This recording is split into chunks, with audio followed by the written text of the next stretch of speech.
this will be my basis of seeing if talagang may pupuntahan tong committee na to o wala. Kung ayaw natin imbitahan si Mayor Magalong sa agarang panahon, magkakaproblema tayo sa credibility niyan. But I think we have to state for the record as well that in many public forums, Mayor Magalong has labeled the committee as merely a Moro-Moro committee. So I think the public should look at that as well.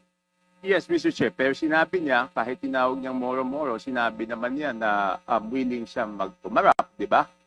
Di tingnan natin kung haharap siya pag inibitahan natin. Bakit natin ginugulo itong hearing na ito samantalang marami naman naghihintay dyan ng mga contractors na very much willing to be interpolated? Right. Thank you for your response. Congressman Chanco, please. No further questions. Thank you, Congressman Chanco.